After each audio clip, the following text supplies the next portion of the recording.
Hey, welcome back to my channel, Duct Tape Mechanic. In this video, I'm going to show you how to troubleshoot and fix a Samsung front-load washing machine that's not turning on. So if you find this video to be helpful, make sure you subscribe to my channel for more DIY and tinkering videos. Alright, so here is the washing machine in question. This video is going to be pretty much applicable to any sort of Samsung front-load washing machine that's made in the last 20 or so years. They're all pretty much the same. This is that model number right there, just in case if you were curious about that. But basically, this machine, if your machine isn't turning on, it's mostly only due to two main reasons. Either the user interface board isn't working or the main control board isn't working. And I'm going to show you how to distinguish between those two so you don't buy the wrong parts. Very first thing you want to do is you want to make sure that your actual outlet is working. So you're getting 120 volts coming out of there, 120 volts AC. So you can check that with the multimeter, or you could plug in any other thing into there and make sure it's working. So you verified your outlet. We're going to have to come to the back of the washing machine because that's where these control boards are. They're all the way down there. I'm just going to kind of move this machine around so I can show it better, but you won't actually have to unplug any of the water lines or anything like that. I'm going to have to because I want to have a good camera angle. Once you're at the back of the machine, you have to undo the two screws to hold on this back panel. This is where the control board is at. It's kind of weird. Most of the other appliances or other washers have the control boards at the top, which makes more sense because if there's any sort of water issue, this has the risk of getting water on it. But I didn't design this machine. Anyways, there's two screws that you need to undo to get the control board out. So it's 1 and 2. Once you've got the two screws undone, you're going to slide it this way and like that, and then pull up and it should come out. Now obviously you're not going to be able to pull it all the way out because it's going to be hooked up to the various wires and connectors. So that is as far as you need, and that's good enough. This whole piece right here is actually two boards. On this little shorter piece right here is the digital inverter board that's used to control the motor, and right here is the main control board, and this is the one we'll be focusing on if we're having power issues. So the first thing we need to do is we need to remove the casing. Now you do want to make sure you don't touch anything sensitive on the board, and you're very careful because the power is on. If you wanted to, while you're removing the casing, the safer bet would be to go ahead and unplug the machine and then remove the casing, which is just a couple of tabs, then plug it back in, because we will need to plug it back in order to test it. So whatever you feel more comfortable with, do that. So you just pull that off, and that's our main control board. And just for fun, I'm going to show you the inverter board as well. So that also just pulls off like that. There are two separate pieces that you have to buy them separately if you need to. So it would be totally okay if you had the power turned off up until this point. Then you can turn it on now. You just want to be really cautious about these high voltage capacitors because they could give you a nasty little shock. Anyways, the first thing we're going to test is we're going to test the input voltage to the board.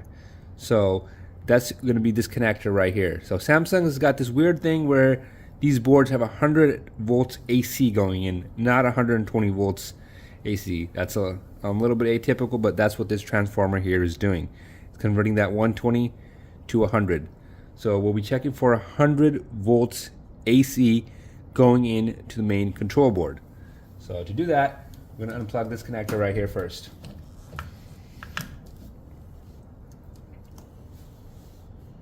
So I got my meter right here. I'm going to put it to volts AC, which is that squiggly line right there. And we're going to check to see if we're getting around 100 volts AC at this connector right here. So I'm just going to plug it in. The order doesn't matter with the red probe goes or where the black probe goes. And as you can see, we're getting 98 volts AC. So if you're getting 100 plus or minus, I would say 5 volts, that that part is good to go. If you aren't getting 100 or close to 100 volts AC here, that pretty much points to an issue upstream of the main control board. So either this transformer could be bad, or you could have an issue with the power cord. After you verified that you're getting 100 volts AC going into the main control board, you can go ahead and get that connector and put it back in. It does need to be plugged in for this next part of the test. So in the next part, we're going to be actually measuring DC voltage. So we're going to move this to DC, and basically we're going to be checking the output of the control board. So if the control board is outputting 12 volts DC plus or minus 2 volts to the interface panel, then we know that the control board is good, and it's the actual interface panel that's broken. Now, if it's not outputting 12 volts AC, then we know that it's an issue with the control board and the interface panel is good. To test the output voltage, the first thing we need to do is unplug this connector right here.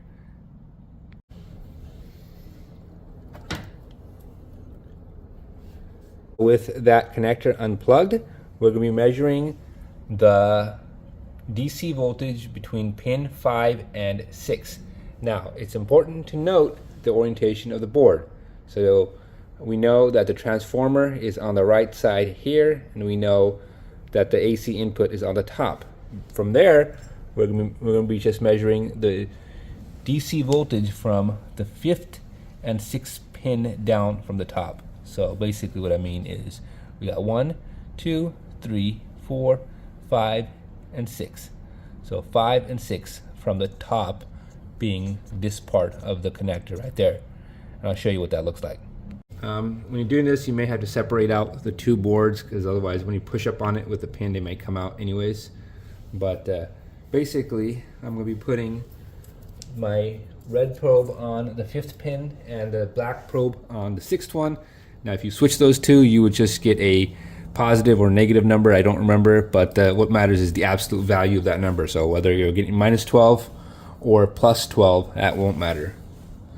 So 1, 2, 3, 4, 5 is right there, and then I'm gonna put the other probe on the 6th pin right there, and as you can see, we're getting 12.5 volts DC. Now it's saying negative, but that's okay. If we were just to invert those two, we would get a positive number right there, 12.5 volts DC coming out of the main control board going to the interface panel right there. So that's the measurement between the 5th and the 6th pin, if you consider this the top right there. So the 5th or 6th from the top of the connector right there. And it's important to note the orientation of the control board.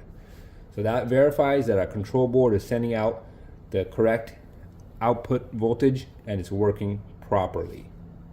If it wasn't working properly, all you'd have to do is replace this control board right here, and not the motor control board right here or the transformer or anything like that. You can just buy this piece by itself. You just have to look up the part number. Installing a new control board is really simple. So if you're not getting that 12 volts output, you just got to unplug all these connectors after unplugging the machine from the wall, of course, and then just install the new control board and just slap everything back in. You won't have to reprogram anything.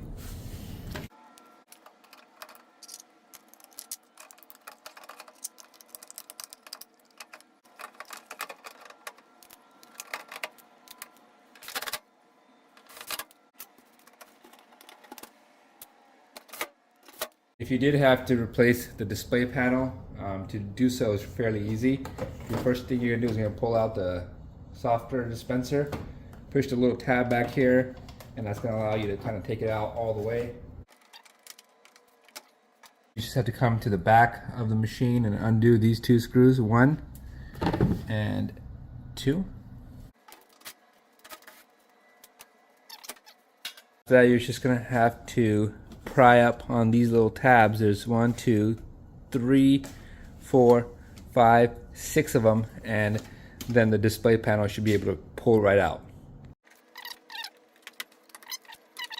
Panel removed, all you got to do is undo the electrical connector. That's how you remove the display panel, so you'd have to replace this if you were getting the 12 volts DC outputted from the control board, but your machine still wasn't turning on. And install it is pretty much just the reverse steps. Go ahead and put this connector on, snap this back into place, and put the back cover on. Or the top cover, I should say.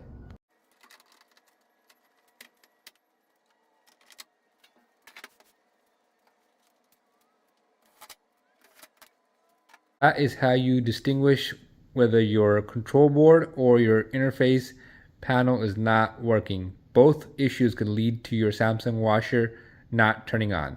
So if you found this video to be helpful, make sure you hit the thumbs up sign.